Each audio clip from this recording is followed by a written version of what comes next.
Hi, I'm Kurt, and welcome back to Comp Science 5. Today, we're going to do recurrence relations with the tree method. Now, if you've never thought about trees before, they have this type of structure.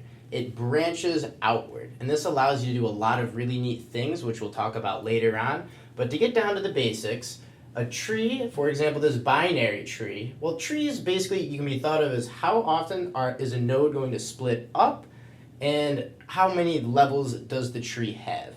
Those two components tell you how many nodes are in the entire tree and how many nodes are at each level. So to go through an example, a binary tree has a node split of 2. That's why it's called a binary tree. And when you do that, you split it up, and each time you do, each node gets 2 more. That's why the base is 2, right? So all trees start at level 0, at the root node. And at this one, so because anything raised to the 0 power is going to be 1, and all trees have all root trees have a tree of 1. Therefore, when you break off, on level 1, you see 0, 1, 2 to the 1 is 2, and you notice there's 2 nodes. Then at level 2, you notice there's 4 nodes, because 2 squared is 4. Then you notice at level 3, 2 cubed is 8. There you go. Therefore, the key takeaway here is the number of nodes in each level is equal to the node split raised to the level. Awesome. And summing up all those will give you the total amount in the tree itself. So we also need to go over some useful math rules for solving these. You just got to know them. The first one is this logarithmic one. It's color-coded. I hope it makes sense. A log B C is equal to C log B A. Right? This one's tricky. You got to know it though. It's a summation. It goes I equals 0 to k minus 1. A r to the I is equal to A. R to the k minus A all over r minus 1. This can have multiple forms. If you just factor out a negative, which is shown here for people who wanted to see it, it can also be shown as A minus A r to the k all over 1 minus r.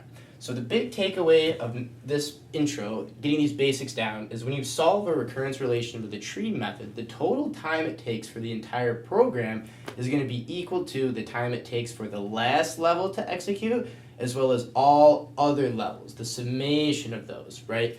The last level and the summation of all the other levels. Okay, great. If you know that, then this should be a piece of cake.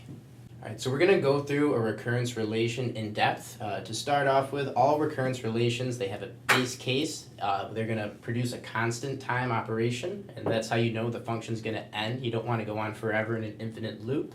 And now we're going to go over the components that make up a recurrence relation as they relate to solving them with the tree method.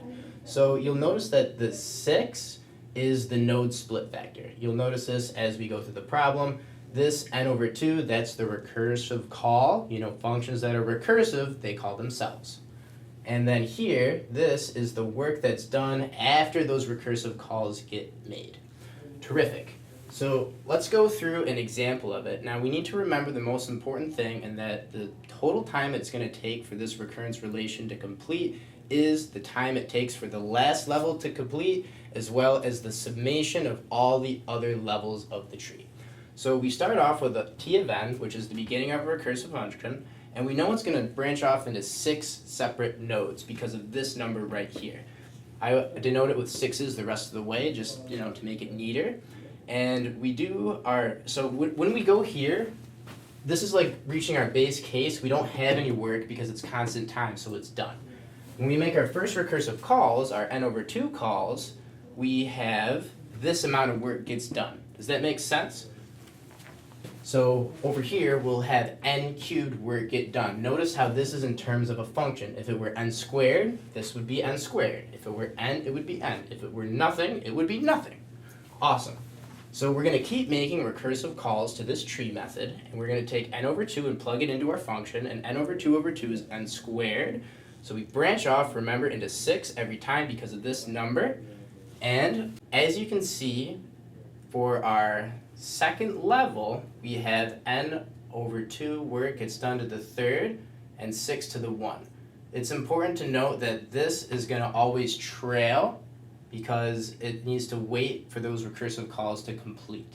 But it's not just this, it's also this one. They all need to complete. That's why it's a summation of the levels. That's why it's going to be a summation of the levels as well as the last level when you're solving the total runtime. So we're going to keep going with it, and we're going to take it and we're going to do another recursive calls on each of these nodes. So n over 2 squared plugged into that is going to be n over 2 squared over 2, which is n cubed. Remember, the 6 is from here. That's going to break these all up. And now we have 6 squared, remember, because we're one behind, and n over 2 squared to the third. At this point, we should start to notice a pattern. You'll see how the last level, this 3, this 2 to the 3 is more than these. I color-coded them in black for you. 2, 2. So you can think of the last level as k levels of the function, and the ones before that is k minus 1. So now we have a way to represent the recurrence relation in a general form, and we have it all related in one variable, which means we can solve it because we know we have a base case. So we have 6k t n 2 to the k. This is the last level of the tree right here. This is the last level, right? Last level. Plus 6k minus 1 over n 2 to the k minus 1 all cubed. Remember, this, though, is a summation of all the other levels before it. So we need to make a summation in order to solve it. And that's what we do right here with I equals 0, k minus 1, 6i over n over 2 to the I cubed. And we take that over here to do some math with it. It's not obvious to go from here to here, so I put a little helpers in there. So this 3 gets distributed to the n and the 2, right? So we have n cubed all over 2 to 3 to the I. And we can take out the n because this summation is not a function in terms of n, it's in terms of I. Therefore, you can take out the n. So the n cubed comes out in front, and now we have 6i over 2 cubed is 8i. And we can also do a little exponent rule to make it 6/8 to the I, and now we have it in the form, right here, back to the black, we have it in the form where we can apply that summation rule that we learned on the board before. And that is right here. So we pick the one that we want, and we're going to pick this one because we don't want the denominator to be negative. And we just basically plug it in. You know, this 1 is the A, the 6/8 is the R. Super. So now we have the time in terms of k for the last level and the time in terms of k for the summation of all the levels before that.